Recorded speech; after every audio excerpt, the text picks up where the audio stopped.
Assalamualaikum dan salam sejahtera. Pernahkah anda melihat seseorang dikecam atau dipulaukan di media sosial? Fenomena ini dikenali sebagai cancel culture.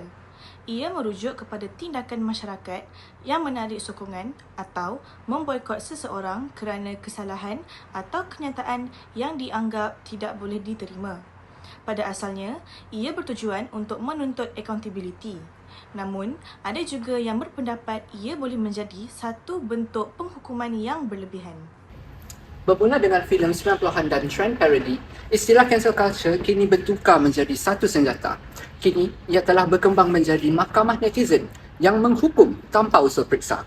Namun, bagaimana budaya ini boleh berkembang dengan pesatnya? Perkembangan cancel culture menjadi semakin pesat dengan kemunculan platform-platform media sosial seperti Facebook, X, Instagram, TikTok dan yang paling terbaru, Threads. Melalui platform-platform ini, maklumat dapat disebarkan kepada jutaan pengguna hanya dalam masa beberapa minit sahaja. Apabila seorang individu itu ataupun selebriti mahupun organisasi melakukan tindakan yang dianggap tidak sesuai oleh masyarakat, pengguna media sosial ataupun kita boleh panggil netizen akan berkongsi, mengulas dan menyebarkan isu tersebut secara meluas. Penggunaan tanda pagar ataupun hashtag, perkongsian kandungan semula serta algoritma media sosial yang mempromosikan topik popular menyebabkan fenomena cancel culture tersebar dengan lebih cepat dan mendapat perhatian lebih ramai orang. Dalam setengah keadaan, individu yang terlibat mungkin akan kehilangan sokongan awam, peluang kerjaya dan juga reputasi mereka akan terjejas dalam tempoh yang sangat singkat.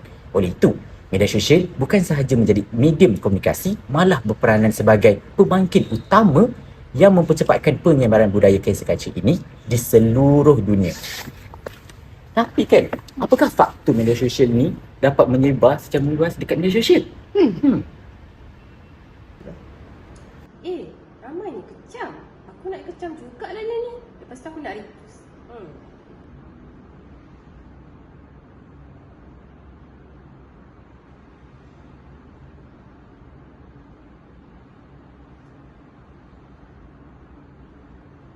Budaya cancel culture mudah berlaku di media sosial kerana maklumat dapat disebarkan dengan pantas. Dengan hanya satu perkongsian, sesuatu isu boleh sampai kepada ribuan pengguna dalam masa yang singkat sahaja. Selain itu, ramai pengguna media sosial ni cenderung untuk mengikut pendapat netizen dan pengaruh majoriti menyebabkan mereka tidak menyemak kesahihan fakta terlebih dahulu. Selain itu juga, keinginan mereka untuk menyuarakan pendapat dan menunjukkan sokongan terhadap sesuatu isu mendorong mereka untuk turut serta dalam kecaman yang sedang berlaku. Tambahan pula, sesetengah pengguna berasa lebih berani untuk memberikan komen atau kecaman kerana mereka tidak dikenali, identiti mereka ini tidak dikenali di media sosial. Akibatnya, sesuatu isu boleh menjadi tular dengan cepat dan mencetuskan budaya cancel culture walaupun fakta sebenar masih belum diketahui.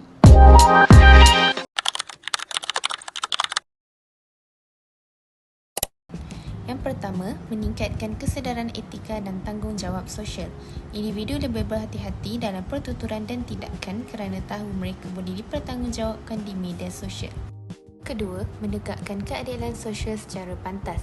Kes-kes seperti diskriminasi, gangguan atau penyalahgunaan kuasa boleh segera mendapat perhatian umum. Yang ketiga, memberi suara kepada mangsa. Mangsa yang sebelum ini tidak didengari dapat menggunakan media sosial untuk mendapatkan sokongan dan keadilan. Akhir sekali, mewujudkan kawalan sosial digital. Masyarakat bersama-sama memantau tingkah laku tidak beretika dalam ruang awam digital.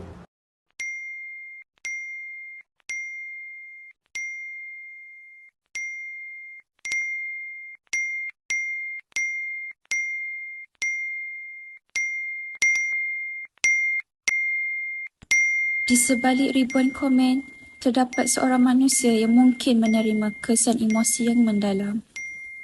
Pada zaman media sosial, setiap orang perlu lebih bertanggungjawab terhadap apa yang dikongsi dan ditulis. Cyberbullying ialah perbuatan mengganggu, menghina, mengugut atau memalukan seseorang melalui platform digital.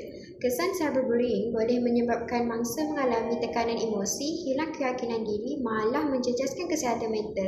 Selain itu, penyebaran fitnah atau maklumat yang tidak tepat juga boleh merosakkan reputasi seseorang. Berkongsi berita tanpa menyimak kesahihannya boleh mengelirukan orang ramai dan menyebabkan salah faham.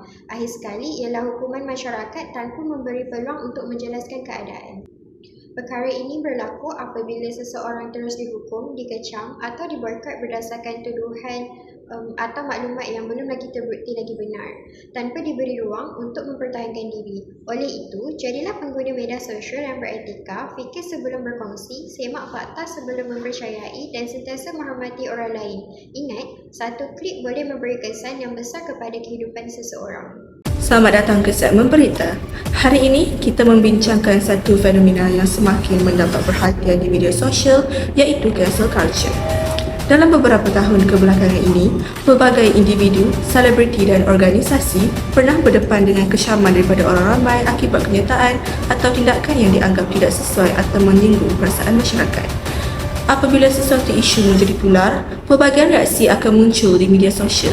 Ada yang menyuarakan kritikan, ada yang menyeru supaya pihak tertentu diboikot, manakala ada juga yang berpendapat bahawa setiap individu sepatutnya diberi peluang untuk menjelaskan keadaan atau memperbaiki kesilapan. Fenomena ini menunjukkan bahawa media sosial memberi kuasa yang besar kepada masyarakat untuk menyuarakan pendapat dan mempengaruhi persepsi orang ramai. Namun begitu, ia juga mengingatkan kita bahawa setiap tindakan dan perkongsian di platform digital boleh memberi kesan yang besar terhadap reputasi seseorang atau sesebuah organisasi. Oleh itu, sebagai pengguna media sosial, kita perlulah mengamalkan sikap bertanggungjawab, menyimak fakta sebelum membuat penilaian dan mengelakkan daripada terus menghukum tanpa memahami keseluruhan situasi. Itu sahaja daripada berita. Terima kasih.